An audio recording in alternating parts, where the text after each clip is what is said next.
कि आपका क्या मैनिफेस्टो है? आप अध्यक्ष पद का चुनाव लड़ रहे हैं, ब्रह्मर्षि समाज के लिए क्या योजना है आपके मन में? सबसे पहले तो मैं आप दोनों आदमियों को, आपके न्यूज़ चैनल को धन्यवाद देता हूं कि आपने अपना समय निकाला।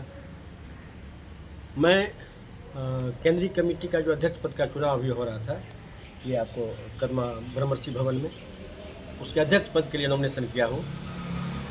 और मेरा कुछ अपना लक्ष्य है, 4-5 लक्ष्य मेरा है। हम चाहेंगे चुनाव अगर हम जीतते हैं तो हम उसी पर काम करें।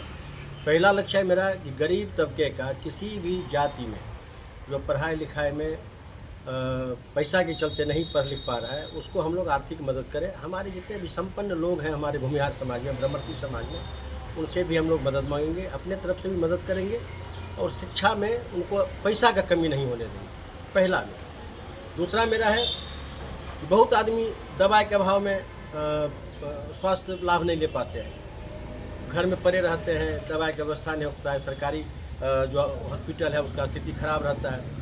हम चाहेंगे वैसे आदमी का पता लगा करके उनको भी कुछ मदद किया जाए, जिससे कि वो स्वास्थ्य लाभ अपना प्राप्त कर सकें और बाकी ज़िंदगी जिंदा रहेंगे तो बाकी ज़िंदगी अच्छा से जिए। मेरा दूसरा लक्ष्य है। तीसरा लक्ष्य है मेरा कि बहुत इकाई में, जैसे कि कदमा में मेरा भवन है, बागबेरा में मेरा ब्रह्मर्षि भवन है, बारीडी में मेरा भवन है, गोविंदपुर में भवन है मेरा। अब मेरे 17 लगभग मेरा इकाई है, मंडल इकाई। हम चाहेंगे हर जगह ज़मीन उपलब्ध करा के अपना मेरा ब्रह्मर्षि भवन बने सब जगह, यहाँ पर कि मेरे समाज के आदमी कोई बैठक करें, कोई शादी ब्याह में छोटा मोटा जो आयोजन होता है उसमें उनको सुविधा प्राप्त हो। और आगे फिर रणनीति बनाया जाएगा। हमारे कमेटी के बहुत सारे आदमी हैं, उनके साथ विचार विमर्श करके जो अच्छी योजना होगी उसको धरातल पर लाएंगे। लेकिन आप क्या कार्य किया है ब्रह्मर्षि विकास मंच के लिए जो आपको वोट देंगे, मतलब अध्यक्ष? हम देखिए, हम 28 साल तक टाटा नगर रेलवे स्टेशन में CTI के पद पर थे और फिलहाल हम रिटायर कर गए हैं। और हम वर्तमान में भी श्री कृष्ण मेमोरियल संघ 1 नंबर रोड में बागबेरा में है, जिसका हम निर्विरोध अध्यक्ष हैं।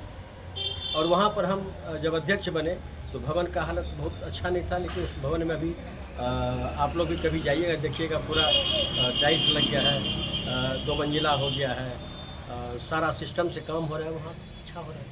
लेकिन यहाँ और आपके हम समाज सेवा में जैसे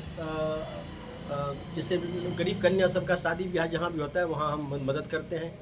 और जैसे कोई लड़का को पढ़ाई लिखाई का पैसा नहीं है तो उसको मदद करते हैं, किताब कापी उपलब्ध कराते हैं। और जहाँ भी धार्मिक कुछ आयोजन होता है, मंदिर का निर्माण हुआ, कुछ प्रवचन होता है, कुछ धर्म का कथा होता है, वहाँ भी मेरा सहयोग होता है।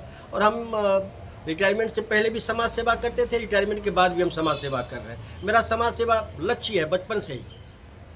हम अपने आप को समाज, जहाँ भी हमारी उपस्थिति से कुछ भी सहयोग किसी भी आदमी को मिलता है, हम वहाँ पर उपस्थित हो जाते हैं शुरू से।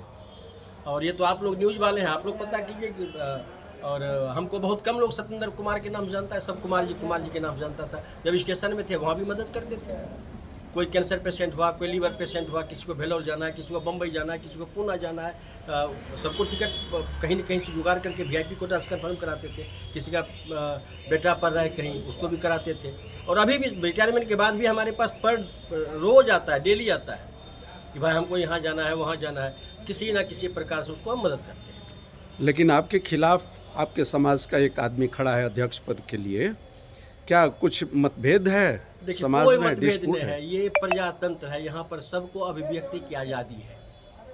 कोई भी आदमी किसी भी पद के लिए, जब यहाँ पर खुला मंच से चुनाव हो रहा है तो कोई भी आदमी नामांकन करने के लिए स्वतंत्र है। और जो आदमी भी है वो मेरे भाई हैं, खिलाफ की बात नहीं है। वो भी अगर जीतेंगे तो भी समाज के लिए योगदान करेंगे, हम जीतेंगे हम भी समाज के लिए योगदान करेंगे। ये अध्यक्ष का पद कोई लाभ का पद नहीं है, इसमें आप समाज के लिए समर्पित होने जा रहे हैं।